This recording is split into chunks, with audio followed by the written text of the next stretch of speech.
Everyone, it's Aisha Tomore, and welcome to the Making Your Own interview series, where I speak to self-starters who are starting up or scaling up a business on their own terms and living a life of their own.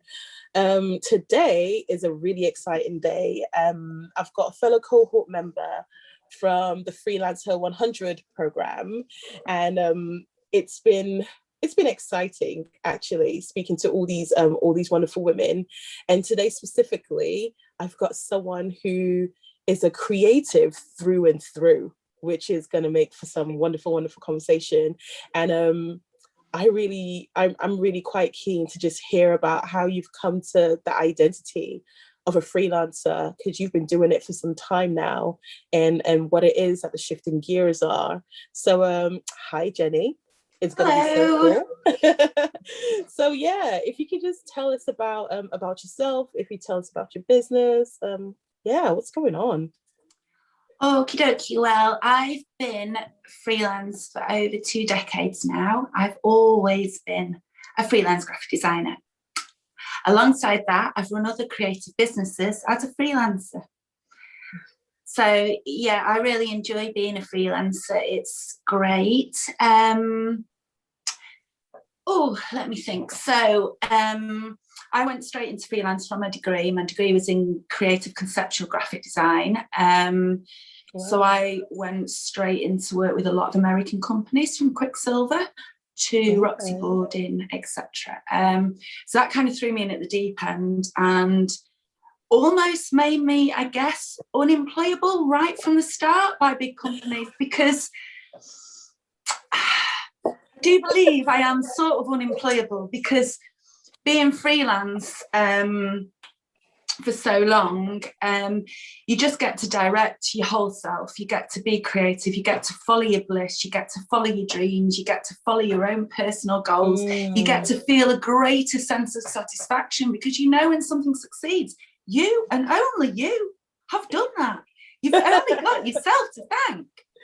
Yeah. So yeah, and I'm very because that's the reason I've always done other businesses, although I am just doing graphic design again at the moment. I've always dipped into other things because I've constantly got a creative brain and constantly got new ideas, new things that I could do all the time. And it just gives me the freedom to do that, being freelance. And that's a really great thing, because I'm always really sad for people that have got dreams and ambitions, but they're stuck in 9-to-5 jobs that it brings in the money.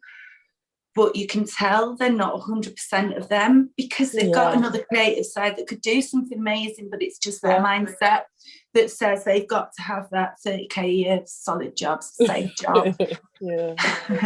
So on the other side of it, it's the financial, whereas I'm saying, okay, these people that want that stability for full job, the only thing with freelance is that it isn't stable. It isn't financially stable. It's make hay. I mean, I was told literally, while I was still on my degree, it's make hay while the sun shines.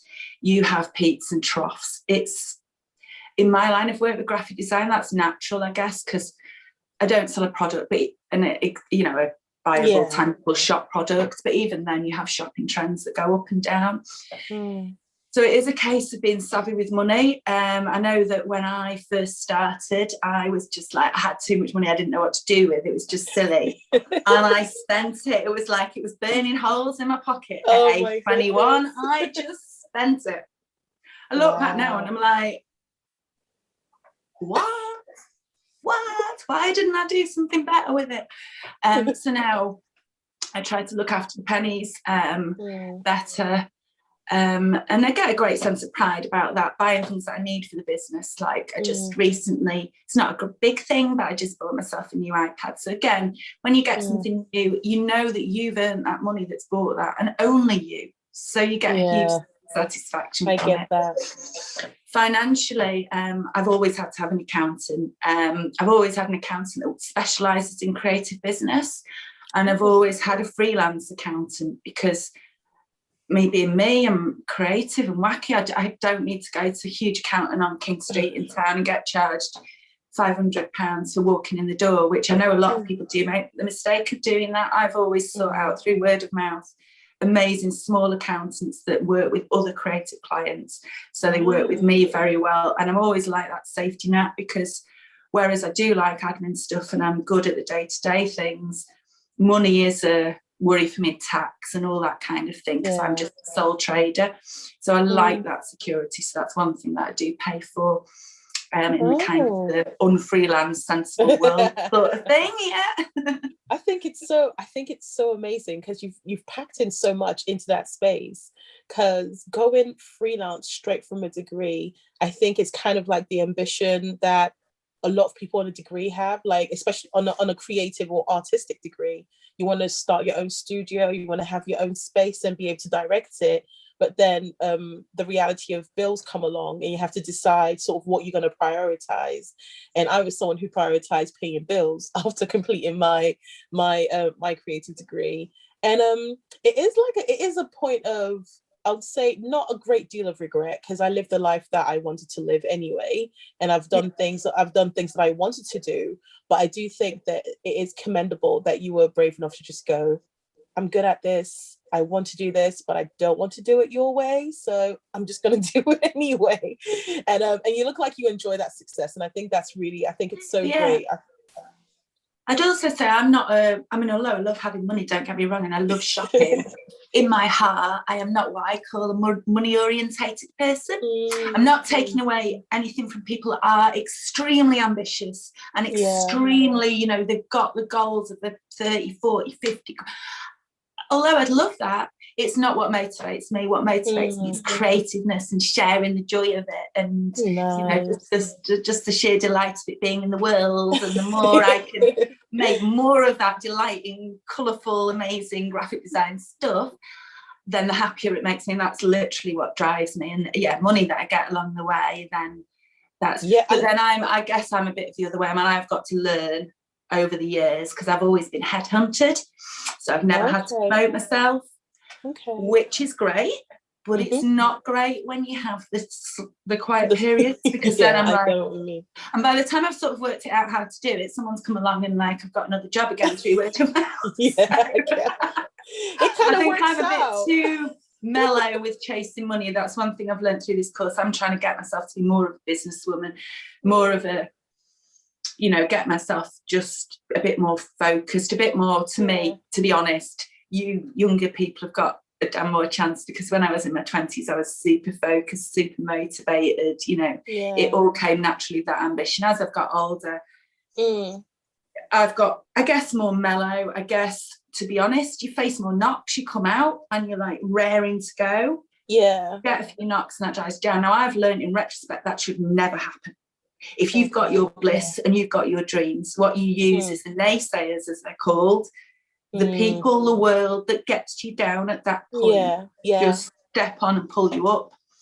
I think it's a really valid point you make about following your bliss. And there's so many versions of that, about knowing your values. And I'm happy that I have come to that space now in my life. And because I know some people get there much later, but of recognizing that, what is it that truly drives me? What is it that truly drives me? What is it that if I did it for free, I wouldn't be fussed. And I know there's certain things that, it's those things that you stay up late at night doing, even though you're absolutely shattered, but you really want to get it done. And I'm happy that I found those things for myself. And it's so important. I think it's so important that we find those things for ourselves and we let those drive us, because I think that's the joy that I'm getting off you, and the energy that I'm getting off you, that you're living a life that's driven by the things that are your personal values, and the things that are secondary, they're secondary to you. So you don't even give them the energy that they don't deserve. Now, thinking of your creativity, I really do need to know, Scratchy Hen Design, like there's got to be a story there. You can't tell me you just randomly picked the words. I have told this story so many times and I'm still not sure whether it makes any sense to anyone when I tell it. Right, but I'll give it a go, because it was going back 20 odd years. I keep giving away my age.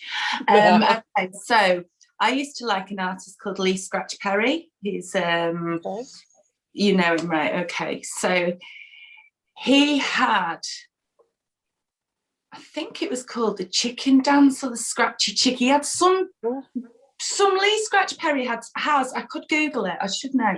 I did used to know. Lee Scratch Perry has a record that mentions the chicken.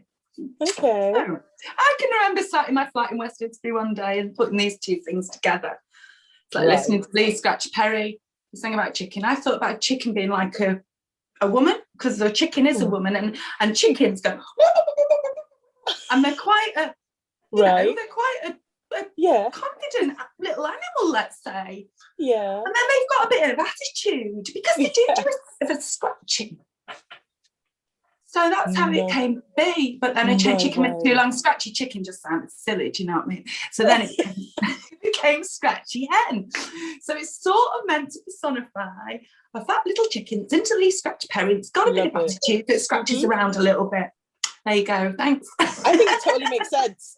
I think just package that up. That totally makes sense. I follow that. It is a completely logical conclusion from listening to some Lee Scratch Perry. And yeah, I follow that. Like, I think that's so cool. Thank you so much for sharing that with me. Now, we're at week 7 on this program, and it has been intense. And I know we spoke about that previously. There is a lot of content like coming at us. What would you say was like the thing that drew you to the course? Like, were you thinking it was going to, because it did say it was going to be 12 weeks and there was going to be a lot going on. What did you think that, you know what, if I got into this, I'm going to get this done here and I won't be able to do it in like some other course anywhere else? Well, I saw it and I initially felt, I guess because I read graphics very well as well, so it's probably something to do with the actual graphic thing that I saw that caught my eye to begin with, and I just got the impression that that was something friendly and creative. I've never even considered going on something like this before. I know other people have been on them, but in all my life I've never been on anything like this, so I picked the right one. I'm very glad about that. And then I just left it alone and then spoke to Naomi. But the thing that motivated me was connecting with other people. I mean, the one thing I've found over the years, and the reason I've had other businesses as well while I've been doing design, is I've found it really isolating. And when I started, of course, I was still faxing designs over and sending them by FedEx. And, you know, you didn't have the connectivity that you've got now. I mean, and that has very much come about, particularly in the last year, because of the, you know, it's gone like boom, hasn't it? You now can just connect with people. So for me, it was part of that, just part of being wanting to connect with other women, other freelancers, and just talk and learn. And like I said before, try to be more of a business person, learn how other freelancers work that perhaps weren't just as creative as me, but still a freelance, you know, niche woman. So getting those tips, getting that insight, and hoping that I could also provide something back to other people in terms of my sort of creative outlook, and and just learn. But boy, is there so much stuff to learn. But it's been amazing. I feel like you can't sleep on it. You can't go, right, I'm gonna catch up next week. Because there's so much content and there's so much that you could do with it that you just gotta keep rolling. You just keep on rolling with it. And so I'm curious then, what would a solid win look like in, I guess we've got, is that 5 weeks left now? So would you be looking for like a business plan that you know you're going to follow, or is it just changing your strategy a bit? Because you've been in business and you're living and you're doing your thing. So I'm wondering what the mega enhancement is that you're hoping to get out of it now. Confidence. That's it. Right. Simple as that. Confidence. Yeah. Wow. More confidence. That is so amazing, because you look so confident. You speak so well. You speak so passionately. I think it is. Yeah. I think, is that something that you feel like you've had to gain recently, or were you ordinarily confident and then things have changed, or have you always been a bit sort of like standoffish and you want to build that up as a character trait now? I've always been a reserved person. I've never gone after clients. Don't know how to do it. And that, my line of work, is a problem. I mean, let's say, you know, you got to get the clients. I know it's a competitive space out there. It's the confidence to shout about myself. I mean, I never even mentioned on my website that I'd been in design for 2 decades. The leaders of our course were like, are you insane? What? Like, seriously, woman, come on. Oh, wow. So I'm just, that's the massive thing I'm hoping. And you gain confidence by, or I believe, security and learning by knowing, by having the confidence in the things that lie underneath you. What are those solid foundations that you know why you're in business, you know how to organise your day, you know you're ticking the boxes, you know you're catching up with everything, you know you've got a custom profile. All those things to me are like solid foundations that then say to me, I can stand on top of you and not feel like there's nothing beneath me. I can then use that. You can approach someone and know that you're not talking out your ass. You know, like you're speaking the truth and you're speaking from a place. And it's amazing that because you know you've got the goods, you know you've got the skills, but it's amazing sometimes these things that are like technical, they're like technical logistics that need to be done, but for some reason, especially in like the sole trading freelancing world, people just kind of like push it to the side almost. And I feel maybe because you can like tread water a bit without it, because you can carry on and still have a career for 2 decades and not having to have like solidly resolved that and still be quite successful and still do quite well. But I think it's going to be amazing, like what you're going to do now with this newly refreshed confidence you're building from this. It's going to be really interesting to see how that affects how you approach work. But before I let you go, I really do want to know though, when it comes to your style, because you mentioned before mid-century, and I'm loving the vibes of the things that you create anyway. But I'm wondering, like, what was it that really made that the thing for you? Is it the color? Is it the lines? What is it that makes that your vibe? Well, for me, it's the design for functionality, I guess. My degree is a conceptual degree, which means that I never put anything down on paper before I've thought about it for about 10 hours, why I'm doing it, where I'm doing it. Wow. Now, the simpler things are, and if you go back to like early 60s design, everything relied on its simplicity, its curves, its lines, its beauty, its space. I like that. I think all the best designs are like that. They're just completely wonderfully exist just for what they are. They've not got a bit of length stuck on them. They've not got a bit of this because this is great. They're not used to be something else that'd be better as something, they're there and they're solid. And that's why designs from the mid-century last and they're still sold now, exactly the same. Whether it be from ornaments to tables to chairs to sofas. They're all still in production and they originally were designed in like 1961. So I love that it's timeless, that I like. I like the concept that comes with that. I also, the thing that I love about this mid-century design in the early 60s, it's when women designers went boom. You had that before. You had it starting in the 20s when the women came through, 60s.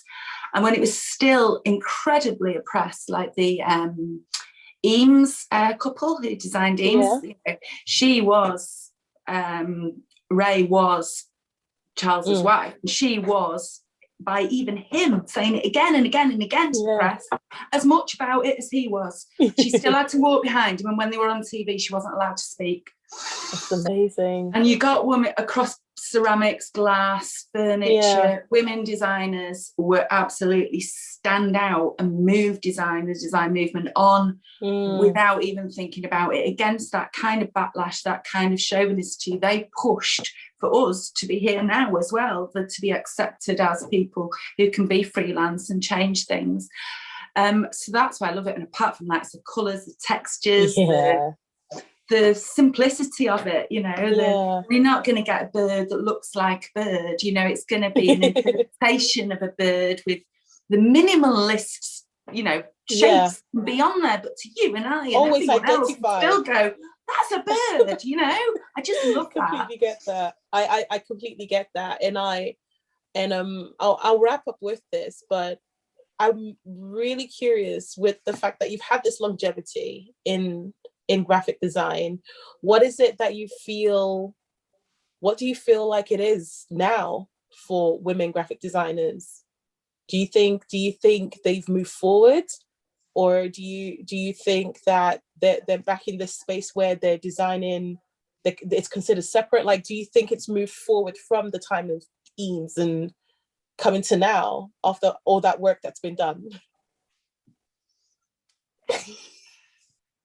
I don't know. I mean, when I did my degree, when it got to the final year, I was one of 3 women compared with, and that was like maybe, you know, a fifth to the amount of men on there. Now that was going back a long time. I still feel the backlash.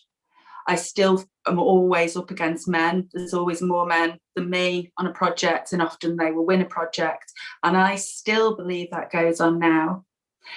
But I believe that there's a lot more women doing it, so it is getting better.